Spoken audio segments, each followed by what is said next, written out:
दोस्तों, आज हम पढ़ेंगे कक्षा 11 की राजनीति विज्ञान की बुक का चैप्टर नंबर 3 का पार्ट सेकेंड। तो दोस्तों स्टार्ट करते हैं चैप्टर को। इसका पहला टॉपिक है पार्ट सेकेंड का निर्वाचन क्षेत्रों का आरक्षण, यानी निर्वाचन क्षेत्रों का आरक्षण कैसे किया जाता है, किस आधार पर किया जाता है, इसके बारे में हम पढ़ेंगे।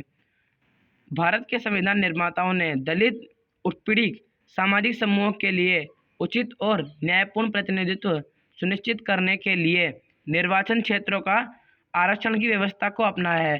जो भारत के संविधान निर्माता थे, यानी जिन्होंने भारत का संविधान बनाया था, उन्होंने जो दलित और उत्पीड़ित यानी जो नीची कास्ट के लोग हैं उनके लिए और उनको उचित और न्यायपूर्ण प्रतिनिधित्व सुनिश्चित करने के लिए निर्वाचन क्षेत्रों की आरक्षण की व्यवस्था अपनाई गई थी।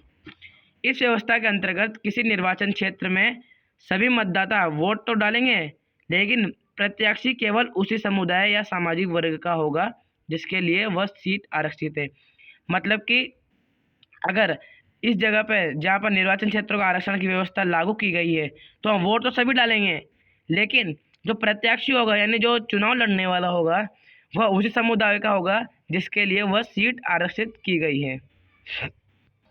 भारत का संविधान अनुसूचित जातियों और अनुसूचित जनजातियों के लिए लोकसभा और राज्य की विधानसभाओं में आरक्षण की व्यवस्था करता है।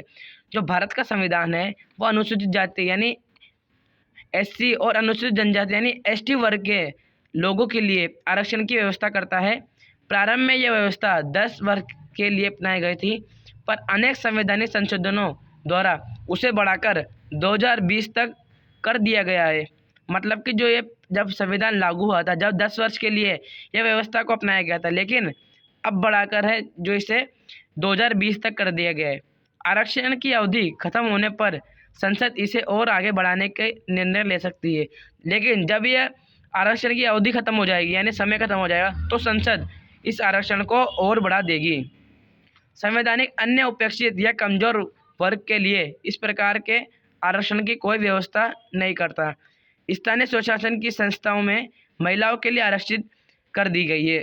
स्थानीय स्वशासन यानी गांव और जिला स्तर पर जो शासन किया जाता है ना, उसको बोलते हैं स्थानीय स्वशासन, और उनके लिए वहाँ पर महिलाओं के लिए भी सीट आरक्षित कर दी गई। अब हम पढ़ेंगे परिसीमन आयोग।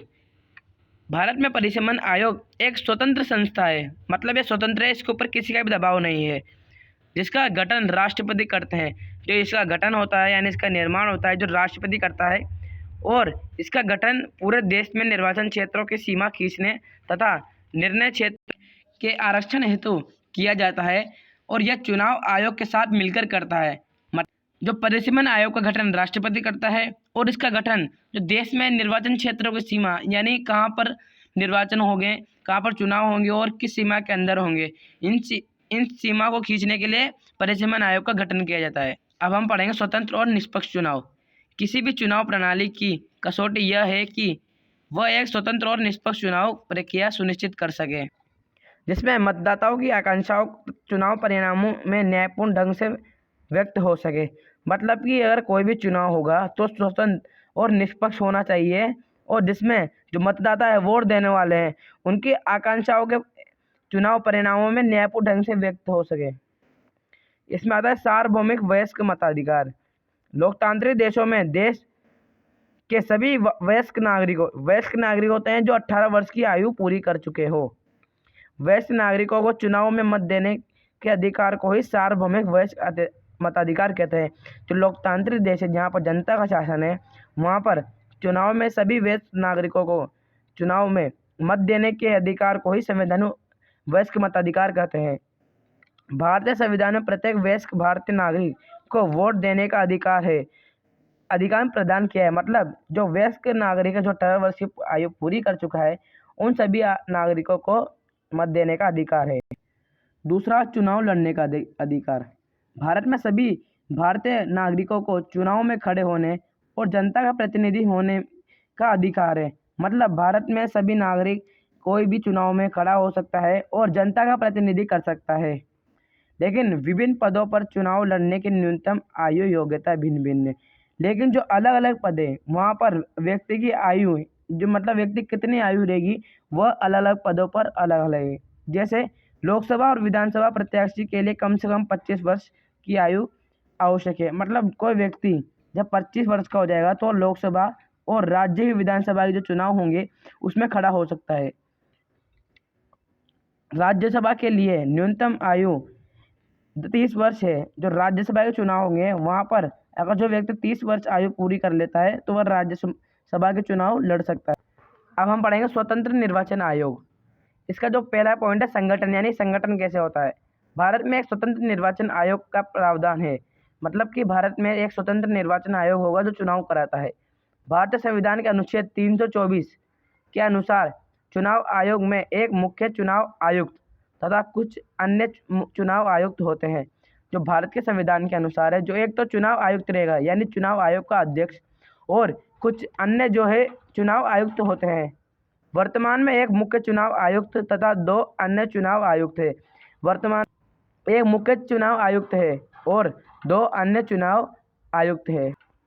अब इसमें मुख्य कार्यकाल, यानी जो ये चुनाव आयुक्त है इनका कार्यकाल क्या रहेगा, कैसा रहेगा। तो पहला है संविधान मुख्य निर्वाचन आयुक्त और निर्वाचन आयुक्त के कार्यक्रम की सुरक्षा देता है।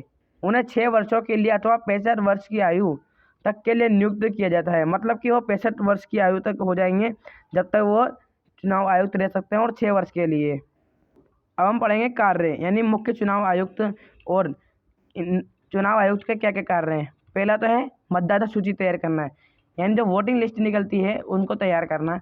दूसरा आचार संहिता लागू करना, यानी जो 24 घंटे के पहले, जब चुनाव होने से के 24 घंटे से पहले जो नियम और कायदे रहते हैं, कसौटियाँ, उनको बोलते हैं आचार संहिता लागू कराना। राजनीतिक दलों को मान्यता देना, यानी कोई राजनीतिक दल है उसको मान्यता देना। चुनाव चिन्ह आवंटित करना, यानी चुनाव चिन्ह वितरित करना। निर्देशन और नियंत्रण करना। चुनाव कार्यक्रम तैयार करना, चुनाव कार्यक्रम तैयार करना कि भाई कैसे चुनाव होगा, कौन क्या काम करेगा, ये मुख्य चुनाव आयुक्त और चुनाव आयुक्त के कार्य है। अब आएगा चुनाव सुधार, यानी चुनाव सुधार में क्या क्या कदम उठाने चाहिए। पहला है चुनाव प्रचार में धन एवं शराब का लालच नहीं दिया जाएगा, यानी कोई व्यक्ति चुनाव का प्रचार प्रसार करेगा तो उसमें पैसे और शराब का लालच नहीं दिया जाएगा। अपराधियों के चुनाव लड़ने को अवघोषित किया जाएगा। जो अपराधी है जिनके ऊपर केस लग रहे हैं वह चुनाव नहीं लड़ सकते हैं, उनको चुनाव लड़ने के लिए अवघोषित किया जाएगा। महिलाओं की भागीदारी सुनिश्चित करना और राजनीति अपराधीकरण पर भी रोक, और चुनाव धर्म और जाति के आधार पर प्रचार प्रसार नहीं करेगा, यानी चुनाव प्रचार प्रसार में धर्म और जाति के आधार पर कोई भेदभाव नहीं किया जाएगा। दोस्तों आज की वीडियो में इतना ही, मिलते हैं अगली वीडियो के साथ। तब तक के लिए जय हिंद जय भारत।